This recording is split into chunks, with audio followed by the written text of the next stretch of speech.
Okay, hello, and welcome to page 58. Or at least this is a video for page 58 of my graphic novel of comic strips titled Found Earth. Um, yeah, what a week. I'm recording this on Monday, so it's, still fresh. We just finished our first week without Stan Lee, so it's taking some adjusting for the comic book world. I think we're all still trickling in our condolences and our appreciation, and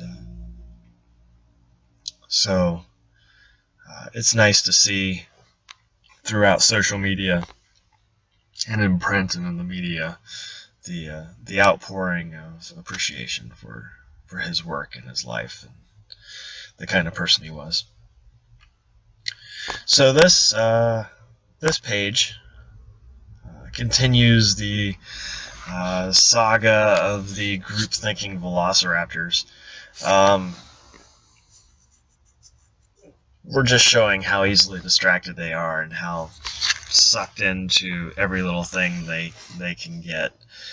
And I'm sure there's a metaphor there. I'm trying to stay positive. There's a metaphor there. You got to be careful what you get involved in, who you get involved in, because they will eventually affect what you're doing. And it's easy to follow the crowd, I guess, is what I'm trying to say with this. It's easy just to fall in line and stop really thinking for yourself and just following along with whatever thing is grabbing our attention now. So I guess that's my advice, to just be aware of that.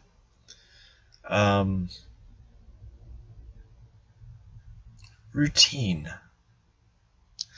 I just celebrated, well, today, as I'm recording this on Monday, November 19th, 2018.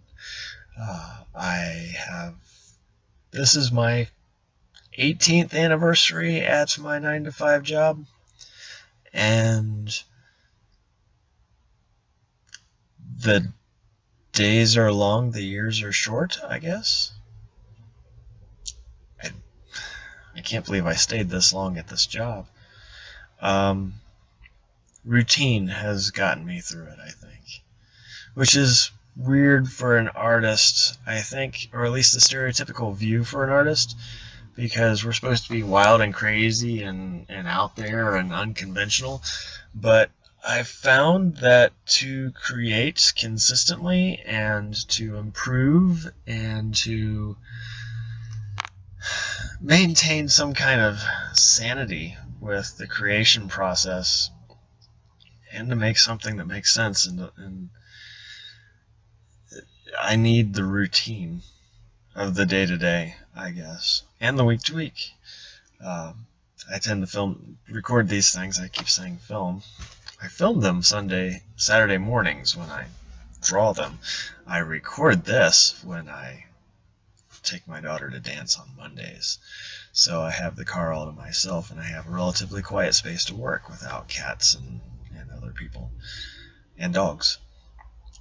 So the routine is what gets me through, setting aside specific times in the day and in the week to accomplish tasks and then to hold myself to them. It took a while to get into a routine, because there at the beginning, for the first 10 pages, I was just trying to hide myself downstairs all the time, and that was no good. That was counterproductive to getting things done. It took longer to do everything, and I was missing out on life and and disconnecting from people trying to get this thing done. And this is a long project. I may be halfway done with it as of this time, but it's taken me almost a year and a half to get to this point. As of this recording, I've finished volume 2, number 34, and that is just over the halfway point. This story is like 190 some pages long, and so the routine has gotten me through, the slow and steady, the consistent, and that is completely counterproductive to what you see in movies and pop culture when they show you artists, wild and flaky people who go out drinking all the time and hanging out and going to concerts, and just be careful what you watch on TV and what kind of impression you get. The idea is to love the process, to enjoy the process, to get to make the stuff. If you can't enjoy actually just making the stuff, there's no point in doing it. If this was torture, there would be no way that I could get all of this done. So find what you love to do and carve out a time to do it, and just enjoy doing it, whether it's dance or building stuff or playing guitars or playing video games or whatever it is that makes you happy.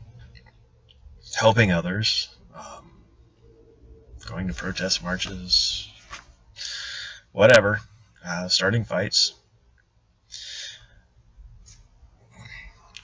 Not going to judge it. I'm just saying, find something that makes you happy, that you like to do, that you feel fulfills. Difficult couple of words to put together. You feel fulfills your life and makes you feel like you're actually doing something, and do that. But yeah, with making this, the routine is the thing, and that's what I found. Some people like wild and crazy. I can't do that. If you can and you can be productive, then cool. That's just not me. And listening to podcasts, that's not really anybody who wants to do larger projects and get them done. Have I mentioned that drawing all these velociraptors is difficult? Trying to make them look the same and be the same on the same page and the same panel consistently. It's difficult. I understand why some people use light boards. I've had a couple of pages where I needed the panels, the backgrounds to look the same for every one, and I considered using a light board, but I decided that it would have more personality if I did it free-handed, so I free-handed them. It's not that I think it's a cheat or anything like that. It's another tool. I just wanted to make it more organic, I guess, is the right word for it. So I'm starting to put stuff up on the webcomics.com, Webtoons, one of those. I will specifically put a link in under the video wherever I post this to show where I'm putting this. I have to re-scan everything under a lower DPI, way lower DPI, so that it fits, the file fits on the page, and maybe we can get some more viewers and start a little community on here, and hopefully help the book sell well. So thank you to my patrons, Joe and Scott. Thanks for sticking with me here, and we'll see you again next week. And I hope these observations were entertaining, enjoyable, informational. and I'll talk to you next week. Have a good one.